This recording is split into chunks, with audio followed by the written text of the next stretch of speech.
Thank you very much, everyone, for attending this colloquium, and thank you very much to the organizers for organizing this for us. Today we'll have now very interesting presentation from our colleague, Dr. Vincenzo De Maio, on the topic on how the distributed systems will evolve in the post-Moore era. To give you just a small introduction, Vincenzo De Maio completed his PhD in 2016 at the University of Innsbruck, where he was working together, so under supervision from Professor Prodan and Dr. Kecskemeti. During this period, his primarily research focus was, again, cloud computing, I would say, energy efficiency, improving the energy efficiency of the data cloud centers, and with that, he successfully completed his PhD thesis.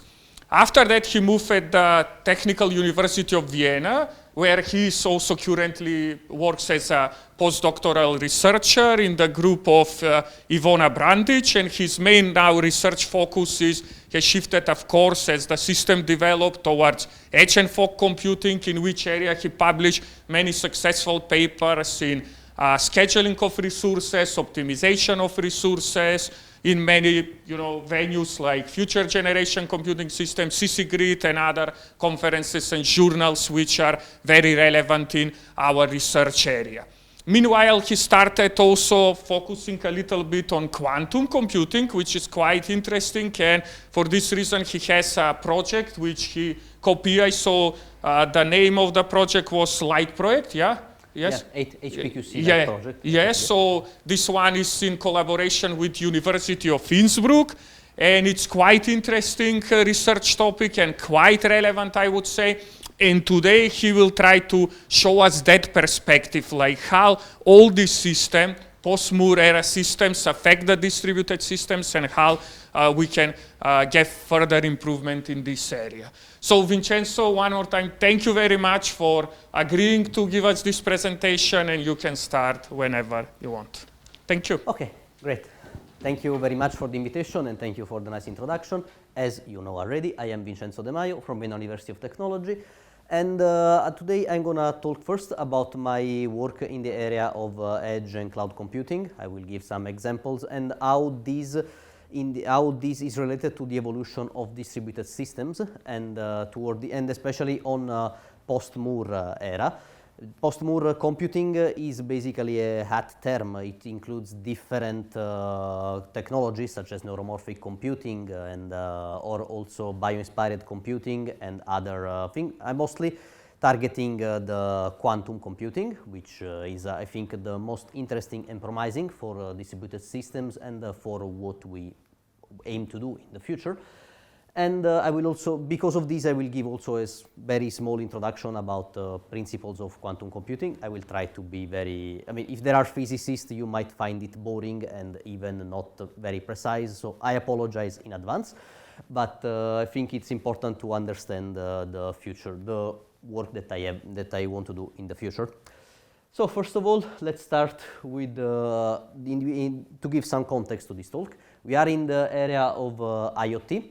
We have seen recently the rise of different devices, the small devices which allow to collect data about the surrounding environment and about we are basically data coming from different contexts and different devices. That and this causes also the rise. We have different examples. For example, soil moisture. This is important for to get data about the soil moisture and data about about the state of crops or plants. These are used for sport tracking by professional athletes, and and other type of devices that we see that produce a lot of data, and also this caused the rise of many new classes of applications. For example, we have smart agriculture, as I mentioned. We want to know to know the state of crops, know when we are ready to harvest or when it's time to water the plants, and other type of things, or even detecting problems such as illnesses of crops and so on. And in these kind of devices helps. Here we see we have drones that go above the field and try to identify troubles.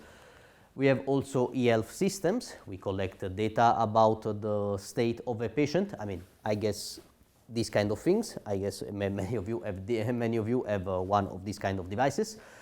And it's a sort of subclass of this is the context of fitness tracking.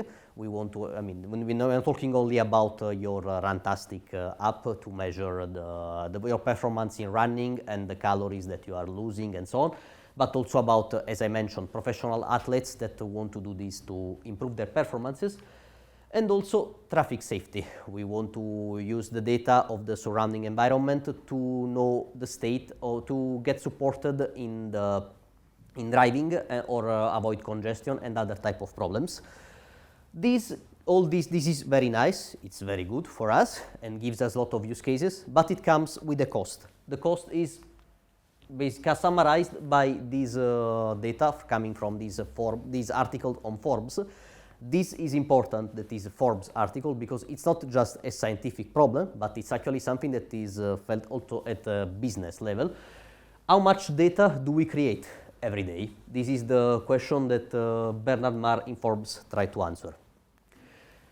Apparently, smart devices produce 5 quintillion of bytes of data each day, and this is which is quite a number. In 5 years, we can expect the number of these gadgets, 5 years meaning by today, because it's 2018. So we can expect the number of these gadgets to be more than 50 billions. So this data is only going to grow more and more. And we expect to have that the devices will generate up to 90 zettabytes of data coming from, this will be coming from these devices. This is a huge amount of data, you can understand, and we have several problems to address. The storage, and for example, but especially the processing. This data needs to be processed, and what happens when we add response time in, for example, near real-time requirements to this game. A typical example that we see is in traffic safety. This is something that we investigated in the group in our City of Vienna 5G challenge together with Magenta and Swarco companies. This happened in the group of my supervisor, Professor Ivona Brandic, and together with collaborators from both agencies. The idea was to provide safety in using 5G and edge computing and AI. The idea, of course, as you can imagine, here we have a focus on near real-time performance. We have the bus covering a motorbike, and the user that is trying to turn, which we may potentially hit this car, this motorbike. What we want to do, we want to collect data coming from these smart traffic lights, and we want to identify basically blind spots in these and provide a notification to user, so it will change his driving behavior. This is basically comes from the motivation that there are several roads in Vienna that are basically not designed for cars. They are all straight, lot of blind spots, and this is a huge problem that is felt by the city of Vienna, because there are a lot of accidents, mostly happening by trucks that go back and don't see blind spots, and this is why we got our project. And we try to address this problem by means of cloud edge offloading. We have computationally intensive tasks that, for example, we have our navigator, and in this case also object detection to identify pedestrians in blind spots, and these are executed by small resource devices, which they cannot often address these requirements of near real time. So what we do is exploiting the network and offload these to a hybrid edge cloud infrastructure. The idea is to provide this infrastructure to support computational resources to these to these machines in a way that they can address these near real-time requirements. And why we have both edge and cloud? Because edge in this case depends on the type of task that we want to execute. We might want to have a very complex long-running analytics. For this case, we might exploit cloud resources because we don't have requirements. But we can use instead edge for when we have latency requirements, such as in this case, because we need to consider the reaction time of the user. where the user, once received the notification, has to be able to break. And we need then to provide this notification in a useful time. And this is why we need edge. Here you see an example of this of our testbed. Of course, this is our lab testbed. We have smart devices, we have Raspberry Pis, and also an AMD server, which is representative of cloud resources in this specific context. This is an example of the infrastructure that we developed together with Ivan Luic, Klaus Polhammer, and Ivo Drosic and Lazic, who were two Erasmus students that supported us in this project, and then Professor Ivona Brandic, of course. This is the idea of having this, we have a Raspberry Pi attached in this, which collects data coming from the cameras in the blind spots, and we collect this data and process them by means of Raspberry Pis, augmented with a TPU, which is a unit that is meant to accelerate the computation of neural network in this case, and we have a neural network model running in this Raspberry Pi. And to provide then, the processing is happening here, the data are collected by a camera, and this is the notification that we provide to users. Of course, we provide audio notification, but here I show the video interface because, as you might expect, forcing a user to watch a terminal to augment security is probably not really smart. So we provide audio notification, but we also show this on the navigation as additional feedback. And we have several types of application in this context. We have different types of application that have similar requirements, and we have different challenges that have to be addressed in this context. The first challenge is definitely where to place the computing. We have to define whether it goes on the edge. Sometimes it can be efficient to go on the mobile device, on the cloud. This is one of the problems that need to be addressed. Another issue is the provisioning. How big should our infrastructure be? How many edge nodes we need to place? How many cloud nodes? And would be great to, of course, if we have unlimited resources, but we have budget constraints. We have, in the case of urban development, we have also definitely urban constraints. In this case, we are using the traffic lights, but imagine we have, there are places where you don't have maybe traffic lights, or also you have some strong artistic constraint, like you cannot maybe, you don't want probably to make a hole in Schönbrunn to put edge node, probably you don't want to do that. And this is something that needs to be addressed as well. Another issue is the reliability. Cloud servers, we have a long history with them. They have cooling, they have a lot of power available. What happens with these devices instead, due to their physical constraints, the urban that I just mentioned, they don't have such powerful, they are not such powerful machine. They don't have, for example, UPS facilities. They don't have many things accessible. So this is something that also should be considered at this point, because we have different concept of reliability at this level. Also, these devices, as I say, they are mobile, means most of them are battery powered. We have another issue then, energy. In this case, not only in this case we consider the mobile devices as the mobile phone, and this is of course an issue, but it becomes even more complex in scenarios such as environmental monitoring. I mentioned before the smart agriculture, but also we have a project, Cistera project, about monitoring micropollutants in rivers. And of course, a river, you cannot always expect to get connectivity and energy in rural areas where the river passes. And you need to be able to consider also energy consumption at this level. And also, trust, finally. This is one of the final issues that needs to be considered. This communication, as we need to consider privacy of the communication and to provide the required level of security at this level. And, well, all these things, considering that we have to process a lot of data, considering that we have near real-time requirements, which brings to the problem. This needs a lot of power and to be performed. But how much we can scale our current machines, which brings to the title of the talk, post-Moore era. These charts showed how the computational resources scaled in the last years. we see basically that we started by the analytical engine of Babbage, and this was the beginning of 1900. And now we are basically the computational capability scaled more and more. And this is something that we couldn't predict. I mean, just to make you understand, almost at the middle of this chart, let's say when you have Altair and Apple II, there was a guy called Bill Gates, you might have heard of him, who said something like 16 megabytes of RAM will be enough for everything. And now we are here. I don't know if you, I think you know what I'm talking about if you are in the area.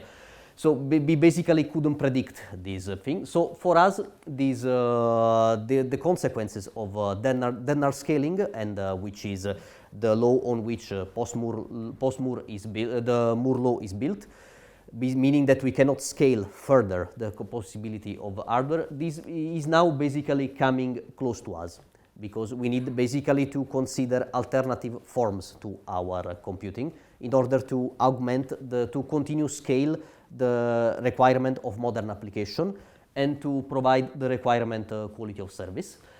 And there are several ways we can do this. Well, we started some time ago already from that to put, okay, we cannot increase capabilities of our single core. So we try to use more core together. And there was another law called the Amdahl law, saying that that limits the speed up that you can achieve in this way. You cannot, I mean, the same problem, the same old problem, 9 women will not deliver a baby in 1 month. You cannot always do that. So you cannot always distribute the load. So this is something that, so another possibility, there are different possibilities now that we are close to this limit. There are such as network on chips, which is the strategy where many hardware producers are going. But what we are looking into is quantum computing, because it offers very interesting possibilities. First of all, it's not a new idea. It was theorized by Feynman already in the 70s to provide new capabilities to existing capabilities, because there was a moment where we needed to simulate quantum mechanics, and of course there are limits to this. And so Feynman came up with the idea of using a computer that follows the law of quantum mechanics, meaning that we have the so-called quantum effects, such as quantum bits, superposition, and entanglement, and other things that we will see later in the presentation. Now, what is important for us is that there are several known quantum speedup in an idea. Of course, we are talking about an ideal world. For example, we have different algorithms, such as the Grover's algorithm, used for unstructured research, which is known to provide a big O of square root of n instead of big O of n in terms of unstructured search. Also, you have the Shor's algorithm, which addresses the problem of polynomial factorization, and it's known to solve this problem in a polynomial instead of exponential complexity, and it has the potential to, I mean, this is what boosted research in quantum computing, because it is the algorithm that it said it could theoretically break the RSA algorithm, but I mean, it's not really, I mean, it's under several assumptions and assuming that we have a lot of quantum resources, which is not the case. But still, it's something that triggered research in US into post-Moore cryptography, because at some point when we will have the technology, we will have to be ready. And then also the different speed up, starting in different quantum machine learning problem, and knowing how important is machine learning in typical edge data processing. This is something that we thought it was, that we think it would be very interesting to consider. Now, I will give a bit of introduction in quantum to explain the rest of our work in this area. First of all, we don't have bit in quantum, but we have quantum bits, which is basically, this is a quantum state using this, it's called bracket notation or cat-bra notation. And the idea is that while a bit can be either in 0 or 1 in one time, in this case, each bit is has a different probability to be in 0 or 1. We say probability is actually amplitude, so amplitude of waves, but pass me the term, please. So then the concept is that we want to have this this is the probability that to be either in 0 or 1. What does it mean? For example, the state 0 will have basically probability of this state being 0 will be 1, and this probability of being 1 being 0. Sorry, it's a bit confused, but I hope it's clear. And this is what it means. Basically, in a single time, the qubit is 0 and 1, and the moment we measure it, it will assume a specific value. We will go more in details in it. This state of qubit can be represented as a sphere called the Bloch sphere. This is a common representation in a quantum to represent the state of a qubit, because we have, for example, we can be in 0 and 1, and we operate, and this is the quantum state that we have, the psi, and we can change the amplitude and then modify the state by applying rotation operation on this qubit, on this sphere. This is the main idea behind it. Also, what does it mean for computation? First of all, we don't have registers, but quantum registers, which are combination of n qubits. A classical register has one out of 2 at the power of n values at a time. A quantum register instead has at the same time 2 at the power of n values, which this is the so-called quantum parallelism. And a measurement's return, when you measure the state, it will collapse to a state I with a probability of alpha I at the square. This means that we don't have deterministic execution. The execution needs to be repeated several times, and the result of our computation will be the most probable result of our computation. What it means then for programming. What we are doing is basically engineering a probability distribution. We want to have a state that we want to find modify the state such as the probability distribution will collapse into one state or another with different probabilities. And this is how the computation works. The idea is that one correct result appears with high probability, and if you have more correct result, they will appear with similar and high probability as well.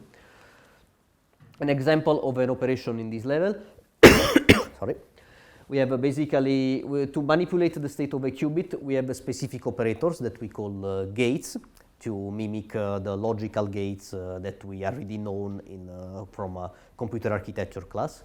And this is an example of gates. They're basically matrices, and this is our state. What we have our state 0. We apply this gate, and we apply this rotation to change the state. In this case, we rotate on following on the x to change the state to change the state. This is a typical representation. You have the qubit, the gate that you apply, and sorry, this is the measurement operator, which means when we collapse to the state. Now, what is the current state of quantum systems? We are in the era of noisy intermediate scale quantum architectures.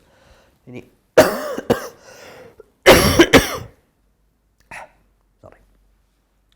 We have basically, we use classic hardware to prepare a quantum state, which is then sent on a quantum machine, and the quantum machine does something, and then we measure this state to obtain a specific result. Then, with the problem that we need to address are we have to translate the classic input in a quantum state. Then, we have to consider also the quantum compilation, because as we see, we don't have source code. We have a circuit. Again. And then we have to translate this source code into something that the quantum machine can understand, namely a quantum circuit, a set of gates and qubit operations. This is an example of circuit. We have different qubit in input, and we apply different gates, and we perform our measurement here. Also, the n of NISQ is not there by chance. These architectures are unstable, and they have a lot of they have a lot of error that needs to be corrected. Further consequences of this, there is limited number of qubits available, We have basically, if you are a member of the IBM program to access quantum architectures, you can have up to 16 qubits. You may start to see a speed up when you have at least 50. So this is one of the issues. Also, this as direct consequence, at the moment, execution time is higher than the classic equivalent. If you want to do the same thing on classic machines, it will basically take less time than because all the time of translating the input and executing the circuit, basically this takes basically more time than the execution. And but the point is basically be ready when the technology will allow us to achieve this theoretical speedup. This is what we are trying to do here. Also, another thing about measurements. I should have taken some water. So we have everybody knows about the Schrödinger cat. I guess the point that until you heard this story several times, I guess you cannot know if the cat in a box is alive or dead until you open the box. This is exactly what happens in quantum mechanics. Measuring the value of a qubit collapses the value in 0 or 1 with different probabilities. This phenomenon is called wave function collapse, meaning different measurements yield different results. This is something I already said. Other notes that makes quantum computation different, it is impossible to clone a qubit. There is a theorem about that called no cloning theorem. I saved this to you because it's quite complex. The main idea is that to copy something you need to measure it, and of course this is not really something that can happen. Thanks a lot. Another function that needs to be considered is the quantum entanglement, which is basically the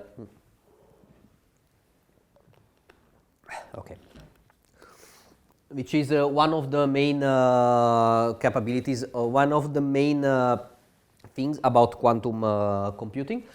First of all, the quantum entanglement basically means that you have this state. You have a typical state called Bell state. Just to give an example, basically these two states, 0, 0 and 1, 1, have the same probability. This means that if we can know the state of the first qubit, we can immediately tell the state of the other. This is the main. This is the basic idea, and this is used in different. This has implication in different theorems such as quantum teleportation and communication, and also it is proven that that you need to exploit entanglement to have some quantum speedup. This is the main idea behind it. And also another thing that needs to be considered is the error correction, because again, because of the no cloning theorem that we discussed, redundancy for error correction will not work. We cannot add just bits because basically we cannot just have redundancy because, as I say, we cannot clone, we cannot measure, and this of course removes most of the redundance-based code error correction that we have in classic computing. Also, instead of bit flips, we can have also phase flips. Like we consider it as a wave, and we have different, and the phase of the wave can also change, not only the value of the state. And also we have the wave function collapse. This is exactly what I said. You cannot measuring make the qubit collapse, and this creates different problems. There are different research lines in this area, but these are outside the scope of the presentation. I leave this reference in case you want to have a look in it. Now, what are the quantum state? What are the current state of quantum of systems? We have different. Clearly this quantum machine at the moment need to operate with the classic architecture together. They are not going to replace them. They are mostly be used. They will be used for specific type of computations and augmenting the state of augmenting the existing systems. So we will have our user, which is running his application. We say his application using his specific framework, and then we will have from this workflow we will have two type of tasks, like tasks that can be executed on quantum and tasks that can go instead on classic machines. And then there will be basically, we'll need some component that is capable of mapping different tasks to different type of machine and then get the results out of them. This is something that we explored in the context of distributed scientific applications.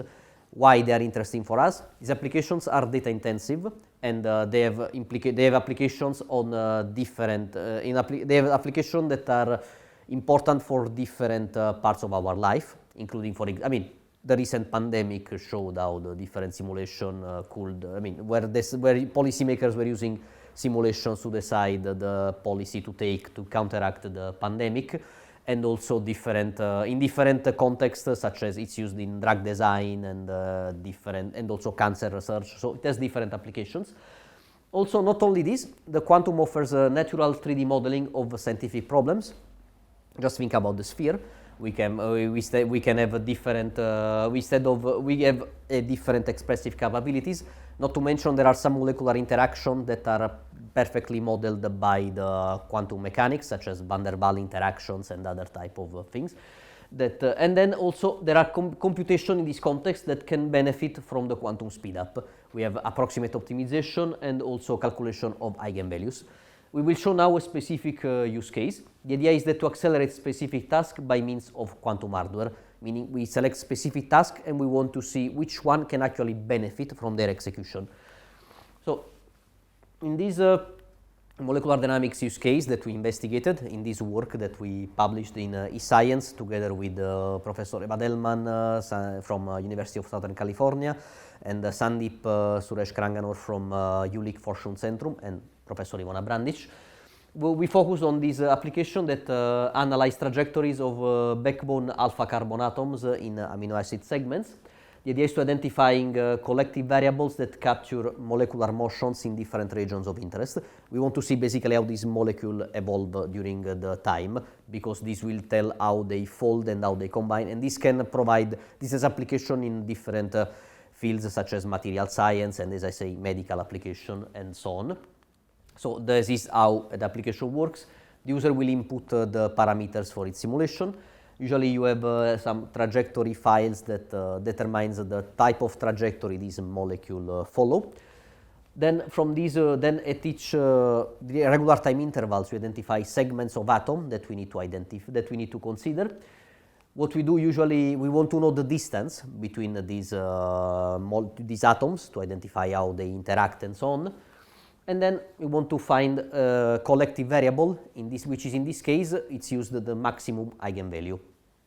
Now, which of these tasks can exploit quantum advantage? Meaning, which of these tasks could be executed on quantum, and we could gain something from its computer, from this. This is how we decompose the application. Clearly, this user input and the read of trajectory file is done on local by the user. Then on classic HPC, we can run the simulation and identify the atom segments. And then we want to see what happens when we execute, to calculate the distance matrix and the identification of largest eigenvalue in this context. This is what basically we focused on in the paper, and this is what you are going to see now, how the quantum machine can execute this computation.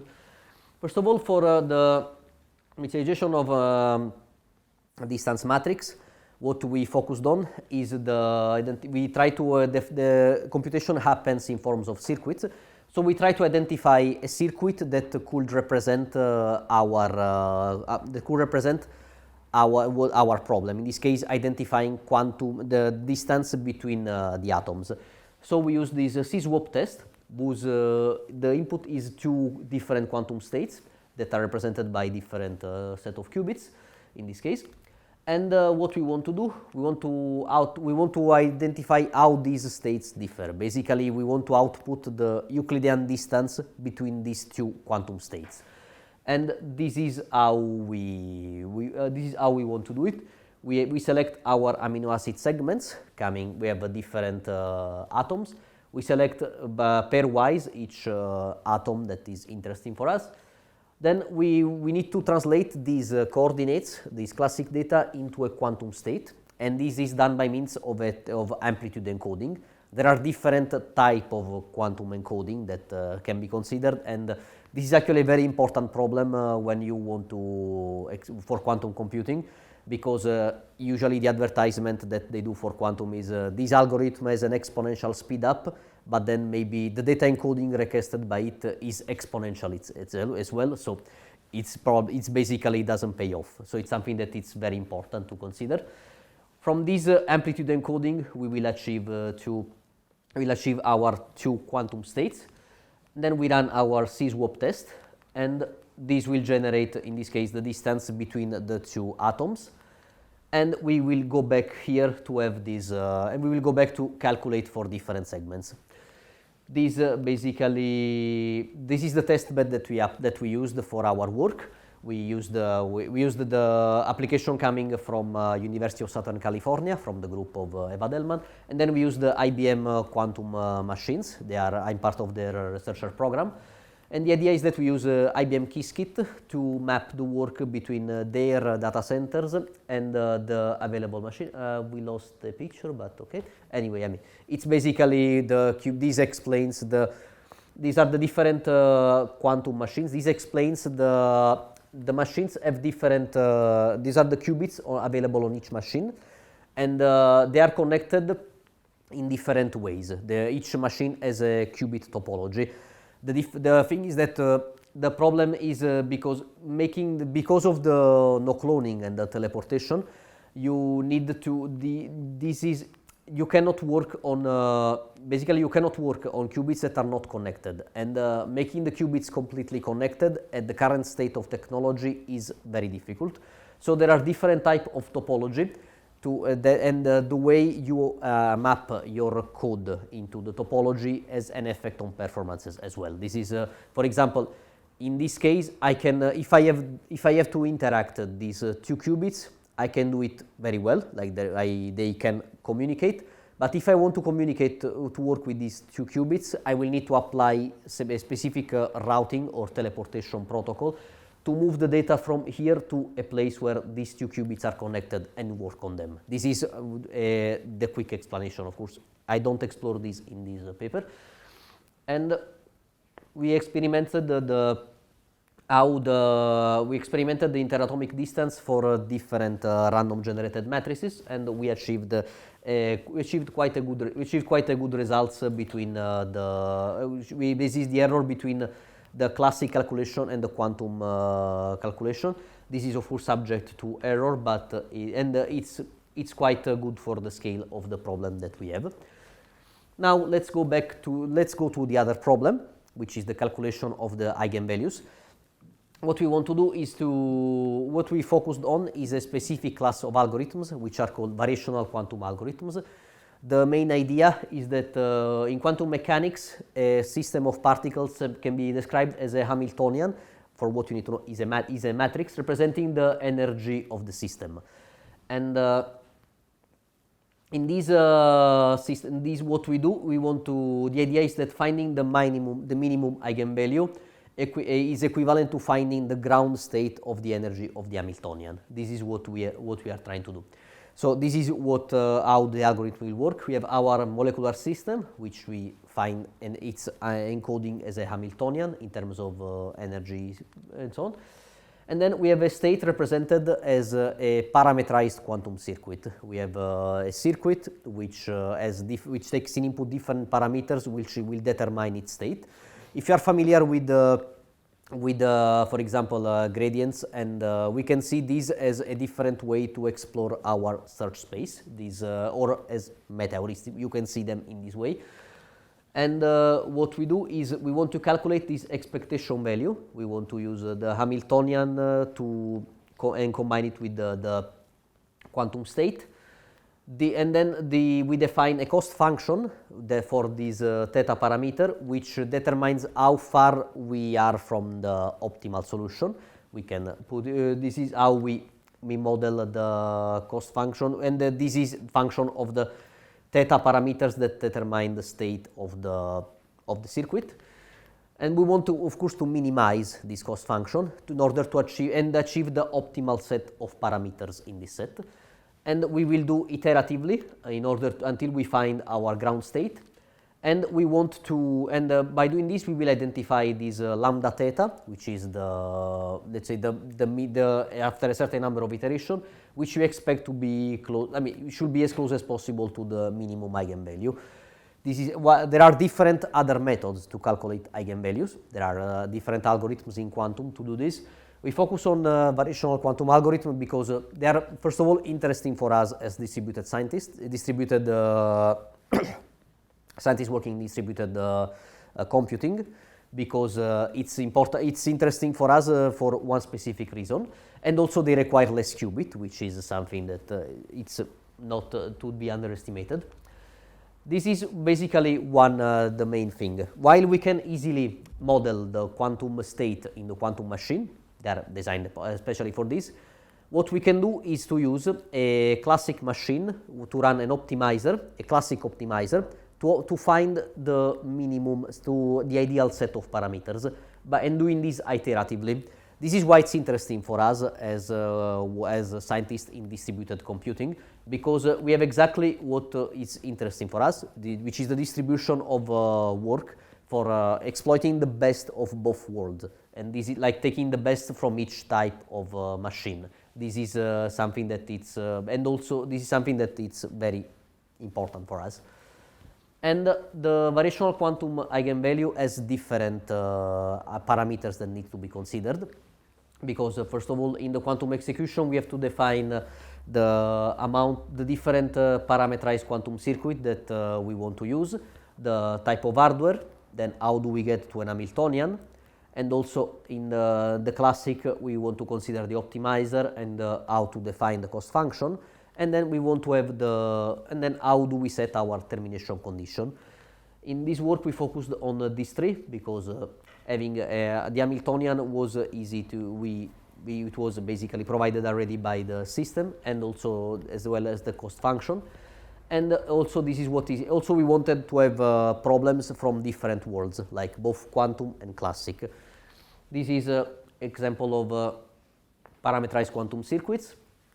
We have different type of circuit that are basically, can be seen, as I say, as meta-heuristics, so standard well-known circuits that we want to use to modify the quantum state. Basically, we can see these as ways as to navigate the solution space of our system. We can, I mean, we making a huge step, let's say, to translate. Then we want to consider how these qubits are entangled, because this is also an effect on the performance. And then considering the number of repetition, because theoretically the idea is that having different qubits in series might allow us to explore differently having different circuits in series may allow us to explore different more efficiently the space. This was our initial idea.